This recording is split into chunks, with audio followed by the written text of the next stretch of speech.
PSL 11 में हैदराबाद और सियालकोट की एंट्री। लीग के 11वें एडिशन में 8 टीमें एक्शन में नजर आएंगी।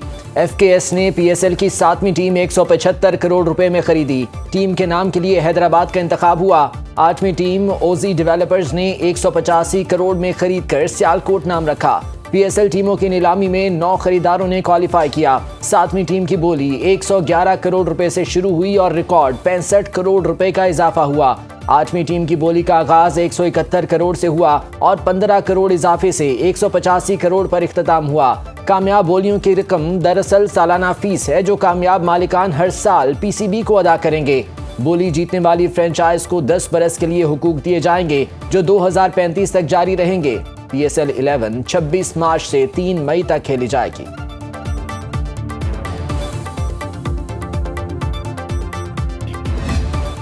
चेयरमैन PCB मोहसिन नकवी की PSL बोली जीतने वालों को मुबारकबाद। PSL और पाकिस्तान क्रिकेट को मजीद मजबूत बनाने का अज़म। बोली के बाद प्रेस कॉन्फ्रेंस में कहा दोनों टीमों की नीलामी पाकिस्तान पर सरमायाकारों के बढ़ते एतमाद का मजहर है। 4 से 5 अमरीकी बिडर्स भी शामिल थे। आने वाला सरमाया पाकिस्तान में खेलों पर खर्च होगा।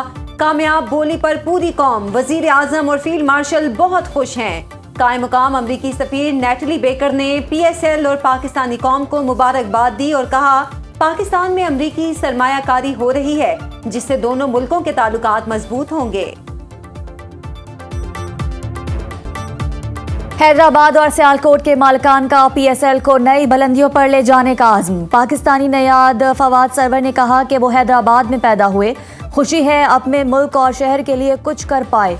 पाक अमरीका ताल्लुकात मजबूत होंगे। सियालकोट टीम खरीदने वाले ओजी बिल्डर्स के मालिक हमजा मजीद ने कहा कि क्रिकेट हमारे खून में बहती है। सियालकोट के पास एयरपोर्ट था, अब क्रिकेट टीम भी आ गई है।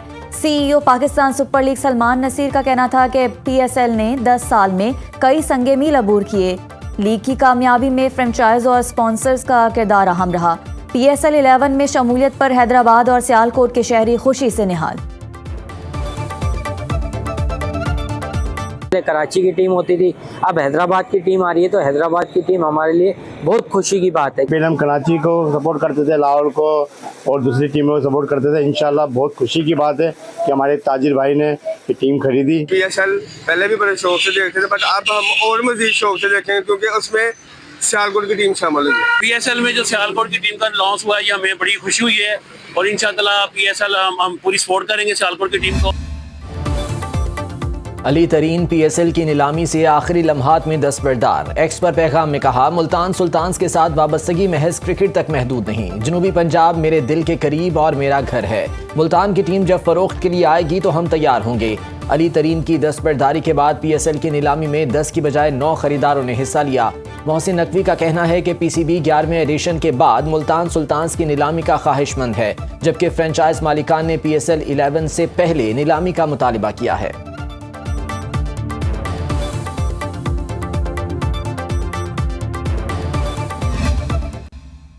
आज बलूचिस्तान में जो दहशत गर्दी और KP में जो दहशत गर्दी ने सर उठाया वो खारजी हाथ हमसाया ममालिक की तरफ से हैं। पाकिस्तान का अमन तबाह करने के लिए उनके नापाक अज़ाइम, उसका सबसे बड़ा जवाब उनको 6 मई और 10 मई मिला जब हिंदुस्तान की फौज को फील्ड मार्शल सईद आसिम मुनीर की दिलेराना उनकी लीडरशिप में वो जन्नाटेदार थप्पड़ मारा कि उम्र भर वो याद रखेगा इंशाअल्लाह। पाकिस्तान में दहशतगर्दी के पीछे फितना उल हिंदुस्तान और खारजी मुलविस हैं। दहशतगर्दी ने खैबर पख्तूनख्वा की तरह बलोचिस्तान में भी मुश्किलात पैदा की। वजीर आजम शहबाज शरीफ का कोयटा में दानी स्कूलों और दीगर तरक्याती मंसूबों की इफ्तिताही तकरीब से खिताब। कहा पाकिस्तान का अमन तबाह करने वालों को सबसे बड़ा जवाब मई में मिला।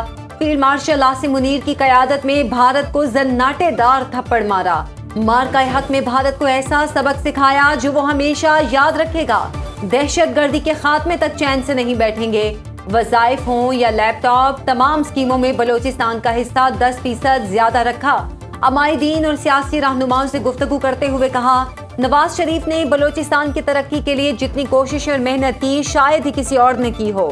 NFC के तहत तमाम सूबों को उनके मालियाती हुकूक दिए जा रहे हैं। कौमी सलामती को लाहक खतरात के हवाले से जीरो टॉलरेंस पॉलिसी है। पाक फौज हर किस्म के चैलेंजेस से निमटने के लिए पुरअज़्म है। खुद मुख्तारी और इलाकाई सालमियत का तहफ़्फ़ुज़ पाक फौज का अव्वलीन मिशन है। Chief of defence forces field marshal Syed Asim Munir का लाहौर गैरिजन का दौरा और जवानों से खिताब। कहा कि पाक फौज जदीद तकाज़ों से हम आहंग होने की भरपूर सलाहियत रखती है। जवानों की जिस्मानी फिटनेस और मोराल हमारी तरजीह है। फील्ड मार्शल ने फॉर्मेशन के ज़ेरे एहतमाम तरबियती मशकों का जायजा लिया। मुस्तकबिल की जंगों के हवाले से तैयारियों और जिद्दत अपनाने पर जोर दिया। जवानों को फराहम करदा खेलों और तफरीही सहूलतों को सराहा। ISPR के मुताबिक फील्ड मार्शल ने CMH लाहौर में हाई केयर सेंटर का भी दौरा किया। तिब्बी अमले और इंतजामिया की खदमात की तारीफ की। फील्ड मार्शल आसिम मुनीर से बांग्लादेशी एयर चीफ हसन महमूद खान की मुलाकात। दोनों अफवाज के दरमियान तरबियती तबादलों और पेशा वाराना ताउन बढ़ाने पर इत्तफाक।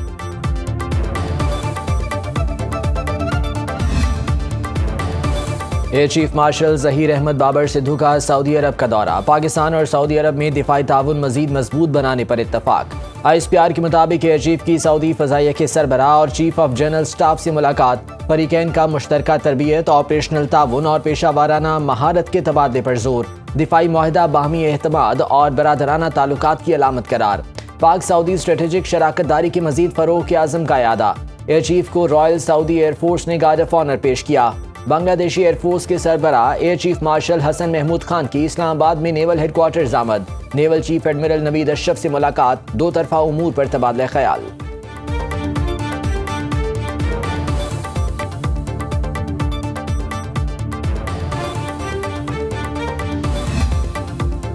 पंजगोल में ऑपरेशन के दौरान एक दहशतगर्द को गिरफ्तार किया। एडिशनल चीफ सेक्रेटरी दाखिला और DIG CTD बलोचिस्तान की न्यूज कॉन्फ्रेंस। कहा दहशतगर्द साजिद अहमद से असलहा बरामद। कलअदम BYC से मुंसलिक रहा। साजिद अहमद सोशल मीडिया पर कलअदम तंजीमों का मवाद नशर करने में मरकजी किरदार अदा कर रहा था। साजिद अहमद की भाभी भी BYC की कार्रवाइयों में मुलविस थी। दहशतगर्द साजिद इस्लामिक यूनिवर्सिटी से फारिगुल तहसील है। DIG CTD एजाज गोराया ने कहा 3 दहशतगर्दों जहांजेब, बेजल और सरफराज को भी मुख्तलिफ शहरों से गिरफ्तार किया गया।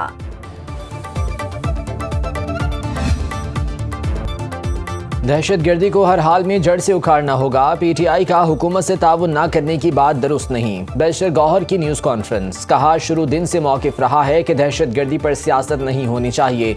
कोई भी दहशतगर्दों का हदफ बने तो निशाना पाकिस्तान बनता है। दहशतगर्दी के खिलाफ मुत्तफ़िका बयानिया ज़रूरी है। उम्मीद करता हूँ आइंदा PTI पर बेबुनियाद इल्ज़ामात नहीं लगाए जाएंगे। सलमान अकरम राजा ने कहा खैबर पख्तूनख्वा के अवाम और इदारों में खलीज ज़हर कातिल है। हमारा पैगाम यकजहती है।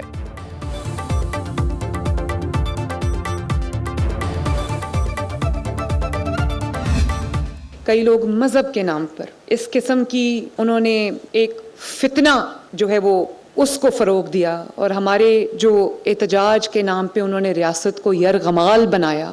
पुलिस के नौजवान, कानून नाफिज करने वाले इदारों के नौजवान, रेंजर्स के नौजवान को उन्होंने शहीद किया, बेगुनाह उनका खून बहाया और लोगों की इमलाक जला दी गई, लोगों के रोज़गार बंद कर दिए। वो अपने आप को एक मजहबी जमात का नाम देते हैं।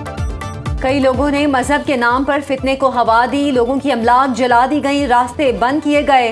पुलिस और रेंजर्स के जवानों को शहीद किया गया। रियासत शोहदा के खून का हिसाब लेगी। वजीर आला पंजाब मरीम नवाज का लाहौर में उलमाए कराम में एजाजिया कार्ड तकसीम करने की तकरीब से खिताब। कहा मजहबी मुनाफरत को रोकना उलमाए कराम की जिम्मेदारी है। दीन का नाम इस्तेमाल करके फितने का फरोग खयानत है।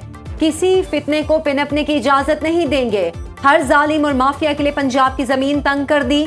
उलमाए कराम के लिए 25,000 रुपए माहाना एजाजिया फरवरी से बैंक अकाउंट के जरिए मिलेगा। पेशावर, कोयटा और मुल्तान में आटा महंगा। पेशावर में 20 किलो आटे के थैले की कीमत में 150 रुपए का इजाफा 3100 रुपए का हो गया। 1 किलो आटे की कीमत 155 रुपए हो गई। कोयटा में एक माह के दौरान आटा 1000 रुपए किलो महंगा हुआ। 20 किलो का थैला 2600 रुपए में फरोख्त। फी किलो कीमत 130 रुपए पर आ गई। मुल्तान में 100 रुपए महंगा होकर 20 किलो का थैला 1550 रुपए का हो गया। 1 किलो आटे की कीमत 77 रुपए 50 पैसे हो गई। पंजाब के मुख्तलिफ शहरों में आटा 90 रुपए 50 पैसे फी किलो में फरोख्त हो रहा है।